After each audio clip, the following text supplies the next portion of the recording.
Hadirin dimohon berdiri. Selanjutnya penanggalan dan penyematan tanda pangkat istimewa Jenderal Bintang 4 dan keputusan Presiden kepada Menteri Pertahanan oleh Presiden Republik Indonesia.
Menurut saya Undang-Undang Nomor 34 Tahun 2004 tentang TNI memang tidak dilanggar ya, justru karena undang-undang itu tidak mengatur apapun ya terkait pemberian pangkat secara istimewa.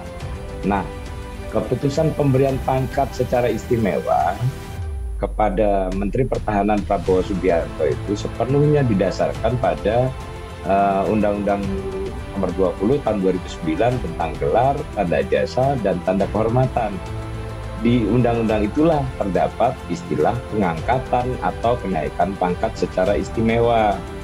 Nah, di pasal 33 dalam Undang-Undang Nomor 20 Tahun 2009 itu disebutkan bahwa kenaikan pangkat secara istimewa atau pengangkatan secara istimewa itu adalah salah satu hak yang menyertai, kita bisa sebut sebagai privilege,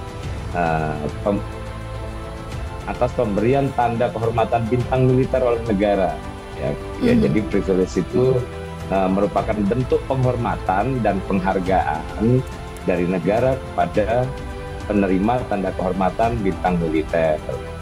Nah, Menteri Pertahanan Prabowo Subianto ini adalah pemegang 4 tanda kehormatan bintang militer utama. Ya. Pertama bintang Yuda Dharma Utama, kemudian bintang Kartika Eka Paksi Utama, bintang Jarasena Utama, dan bintang Swabuana Paksa Utama dari TNI, TNI AD, TNI AL, dan TNI AU. Nah, penganugerahan 4 tanda kehormatan bintang militer utama pada Prabowo dalam statusnya sebagai Menteri Pertahanan inilah ya yang diyakini sudah cukup sebagai dasar pemberian pangkat istimewa kepada dirinya ya, sesuai ketentuan pasal 33 ayat 1 dan ayat 3 Undang-Undang Nomor 20 Tahun 2009 tadi yang mengatur tadi yang saya sebutkan sebagai privilege gitu ya. Betul bahwa kenaikan pangkat kehormatan sudah tidak diatur ya di dalam Undang-Undang TNI yang berlaku sekarang. Nah, pemberian pangkat secara istimewa itu memang juga tidak berada dalam ruang lingkup Undang-Undang TNI dan tidak terkait dengan ketentuan-ketentuan yang mengatur administrasi prajurit, ya kecuali soal nomenklatur pangkat, hak protokoler, dan penghormatan militer gitu ya. Nah, ini sepenuhnya, jadi saya tegaskan lagi, ini sepenuhnya mengacu pada Undang-Undang 20 Nomor 20 Tahun 2009 tadi konteksnya. Nah, pemberian pangkat secara istimewa seperti saya sebutkan di atas. Kenapa dikatakan istimewa? Ya justru karena pemberian itu berada di luar hal-hal yang diatur terkait administrasi prajurit sesuai Undang-Undang Nomor 34 Tahun 2004. Barangkali kita juga perlu tidak bisa memungkiri bagaimana sebenarnya pemberian pangkat ini itu perlu memperhatikan hal yang sangat penting, yaitu latar belakang gitu.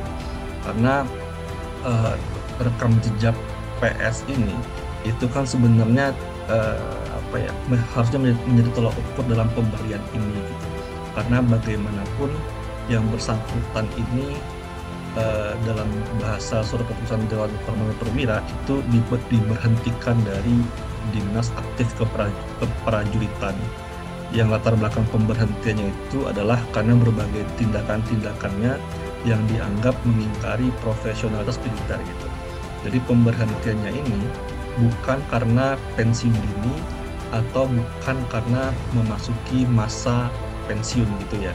Jadi memang karena diberhentikan karena perilakunya tadi gitu.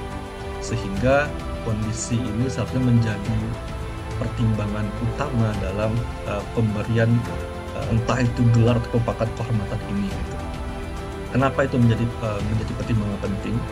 Karena kalau kita masih menggunakan perspektif militer gitu, definisi tentara profesional itu Mbak dalam Undang-Undang TNI ayat 2 pasal 2 ayat huruf D gitu tentang tentara profesional itu juga secara eksplisit mendefinisikan bahwa tentara profesional itu juga tentara yang menjunjung tinggi hak asasi manusia dan prinsip-prinsip demokrasi. Jadi tentara profesional itu bukan sekedar tentara yang mahir di bidang kemiliteran, tapi juga ada aspek menjunjung tinggi hak dan demokrasi di sana. Nah, pada dua indikator terakhir ini itu kan perlu dengan merujuk kepada surat keputusan kehormatan perwira tadi itu menjadi semakin problematik gitu. Itu yang pertama. Kemudian yang kedua, kalau kita merujuk kepada beberapa peraturan perundang-undangan, diksi atau gelar kehormatan itu tidak dikenal apalagi jika dialamatkan kepada purnawirawan gitu. Ini sudah banyak juga yang mengomentari, termasuk beberapa purnawirawan atau pengamat lainnya gitu.